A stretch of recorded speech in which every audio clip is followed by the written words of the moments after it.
Bonsoir, chers tous.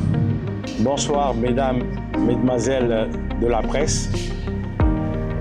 Bonsoir à tous ceux qui ont bien voulu prendre de leur temps pour venir assister à cet événement. Nous vous remercions infiniment. Si vous avez connaissance, il y a une chose qui est sûre et certaine. Voir aujourd'hui la République de Guinée répondre aux critères des pays émergents ou bien des pays développés est l'élément qui anime le cœur de tout bon Guinéen. Même si nous considérons aujourd'hui que la survie de ce pays est une énigme, son avenir quelque part un mystère. Malgré tout cela, il ne serait nullement péché par pessimisme de dire la vérité, mais de décrire aussi sans phare la dure prose de nos temps, en se posant la question. Et la Guinée? Ce pays est primordial. Il a ses portes ouvertes sur la vie, mais il résume également l'espoir de l'Afrique. Mais très malheureusement, il s'engouffre aujourd'hui brillamment dans le ghetto des confrontations. Il est empoigné quelque part par la violence. Tout cela n'est qu'un durcissement des antagonismes. Ce que nous devons nous poser aujourd'hui comme question, comme le disait Félix Houphouët-Boigny, c'est qu'il est temps, grand temps, que chacun de nous s'interroge. Ai-je fait, bien fait pour ma nation ce que je dois faire? Cette citation est claire. Elle nous interpelle tous au travail et à l'abnégation. Car nul ne saura faire de ce pays ce que nous voulons sans les Guinéens. À défaut, nous allons continuer à subir les effets pervers des contre-performances, les politiques économiques non réalisées, avec toutes les mauvaises stratégies de développement mal adaptées à notre environnement socio-économique. On aime souvent dire que la Guinée est un pays immensement riche. Non, la Guinée est un pays à haute potentialité. Mais c'est à nous maintenant de transformer cette potentialité en richesse. Donc, c'est pourquoi le parti LAGN, M. Karamo l'a dit tout à l'heure, nous ne sommes pas dans les débats de personnes, nous ne sommes pas dans l'enfumage. Je vais commencer mon discours par quelque chose, pour ceux qui me connaissent, depuis plus de 20 ans, peut-être c'était de la folie pour certaines personnes. Je ne manquais pas de dire que je suis né pour diriger la République de Guinée. Et quand je le disais, vous savez, tout ce que je fais dans la vie, je me dis souvent que je suis influencé par l'islam. Parce que moi, j'y crois fermement et extrêmement à ma religion. Et le Coran me dit dans la sourate 13, verset 59, « Ô homme, nous vous avons créé d'un mâle et d'une femelle, faire de vous des nations et des tribus pour que vous entreconnaissiez. » Je crois en l'humain. Aujourd'hui, si je me suis retrouvé de telle ethnie, je ne dois pas faire la guerre à l'autre parce qu'il est de telle ethnie. Donc les Guinéens se retrouvent aujourd'hui sur les 245 857 km², y compris aussi ceux de la diaspora. Je me dis que notre vocation, c'est de sortir ce pays de sa léthargie. Je peux me cacher de vous en tant qu'être humain, mais je ne peux pas me cacher de Dieu. Je prête serment devant les Guinéens, s'il est vrai que c'est le développement de la Guinée que j'ai dans mon fort intérieur, comme les Sossous le disent, tu peux te cacher des êtres humains, mais pas de Dieu.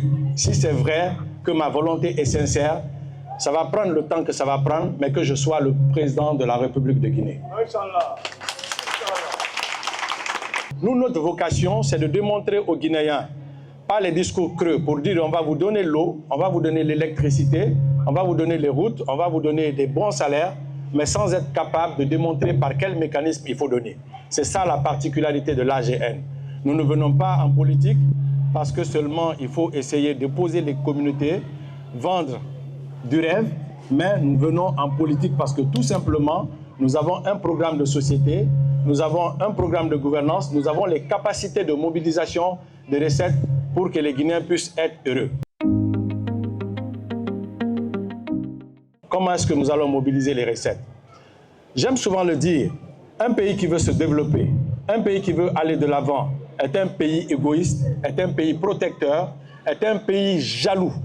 Donc, nous, on a pensé que le premier mécanisme par lequel nous devons amener ce pays au bout doit passer obligatoirement par la mobilisation des recettes. C'est pourquoi nous avons pris le temps nécessaire, non seulement de connaître cela, mais aussi essayer de voir des formations qui puissent nous donner des instruments assez intellectuels pour aboutir à ce mécanisme. Je suis financier et quelque part, en tant que président, parce que je ne suis pas, comme Karamoh l'a dit, le meilleur parmi les membres de l'AGN, mais je suis investi d'une confiance qui fait aujourd'hui de moi le président du parti. Alors, nous allons aller très rapidement, parlant de la mobilisation des recettes. Il y a 15 ans passés, le budget prévisionnel de la Guinée oscillait entre 700 à 1 milliard de dollars. En 2011 jusqu'en 2021, le budget prévisionnel de la Guinée oscillait entre 2,4 milliards à 2,5 milliards. L'exercice de 2021, nous étions à 2 milliards et demi. Les 2 milliards et demi, à la fin de l'exercice, on avait un déficit de 6 000 milliards. Ce déficit de 6 000 milliards correspond au moins à 700 environ millions de dollars. Maintenant, quand le CNRD est arrivé, ils ont essayé d'ajuster certains paramètres, ce qui leur a permis aujourd'hui d'amener le budget prévisionnel l'exercice dernier à 4,8 milliards de dollars. C'est une prouesse. Mais nous disons qu'on peut aller au-delà de ça. Il faut être ambitieux. Mais pour les ambitions, il faut expliquer aux gens comment mobiliser les recettes. Alors, pour la mobilisation des recettes, il y a des gens, un diplomate m'a dit un jour, à travers quelqu'un, que mais Mori Kaba, ton problème est que tu es contre la France. J'ai dit pourquoi? Parce que tu es contre nos intérêts. Parce que tout simplement, chaque fois, je ne parlais pas de la France, mais je parlais de Orange. Vous imaginez Orange Guinée, ici en République de Guinée, je ne suis pas contre cette compagnie.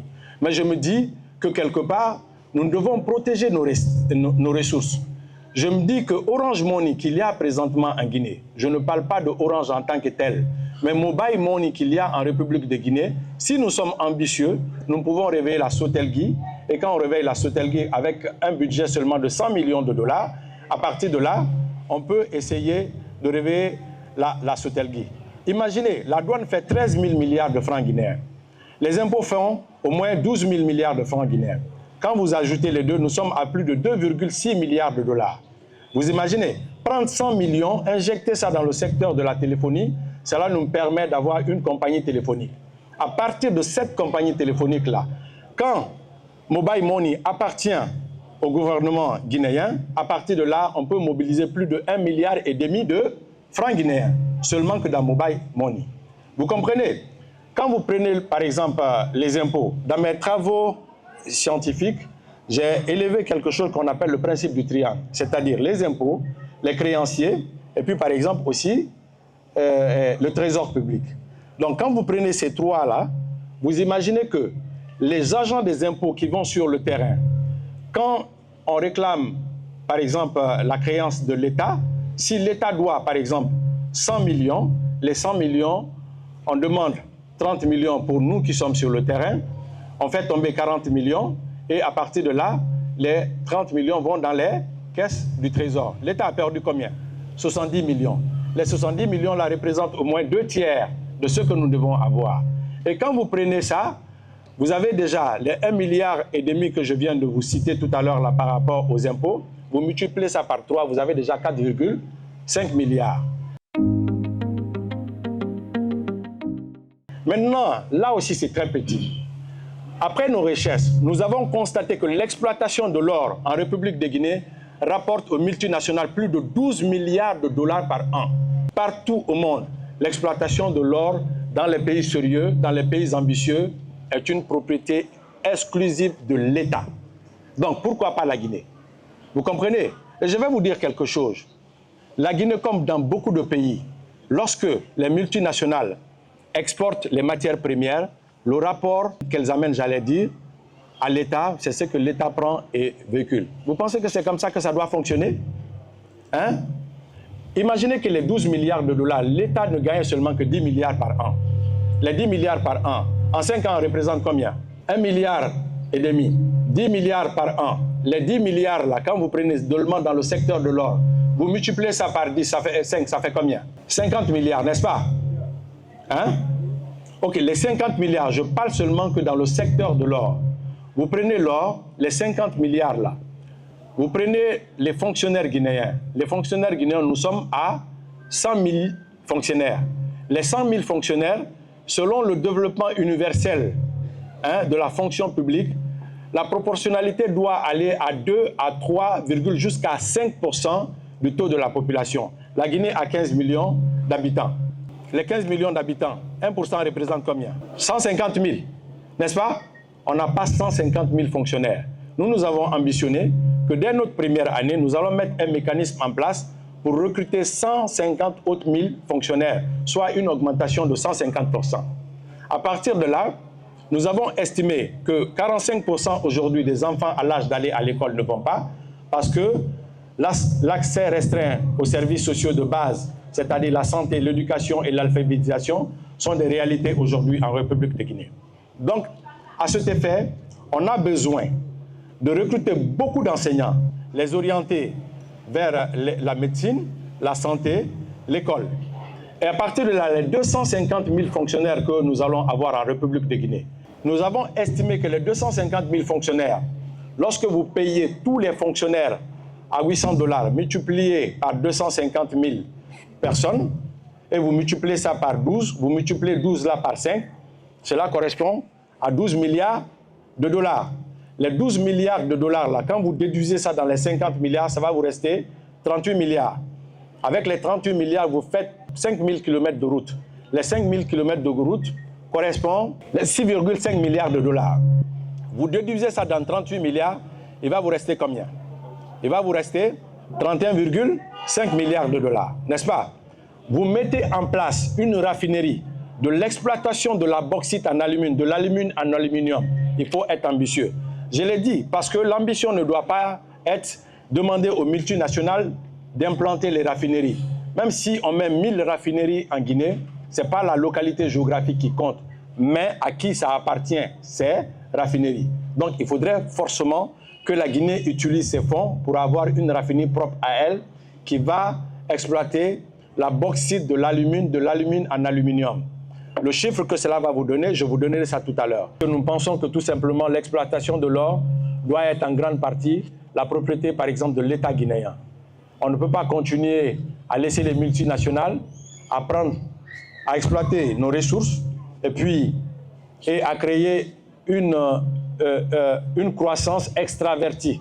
Parce que la croissance qui se base seulement sur l'exportation des minéraux, c'est une fausse croissance. C'est pourquoi les grands économistes sérieux aiment souvent dire qu'au lieu de se baser sur la croissance et le PIB, il faut plus se baser sur le revenu par tête d'habitant, ce que chacun gagne. C'est la meilleure façon d'évaluer. Parce que quel que soit, même si on dit tout à l'heure là que la croissance de la Guinée a multiplié par 10, si M. Diallo gagne comme salaire 2 millions de francs guinéens, qu'est-ce que ça va donner? Hein? Donc la meilleure façon d'évaluer, de connaître le fond de l'économie, il faut tenir compte des revenus par tête d'habitant. C'est très important. Donc on a immensement la responsabilité de faire en sorte de mettre main sur nos ressources et faire en sorte que chaque Guinéen, où qu'il soit, puisse jouir pleinement de ces ressources-là.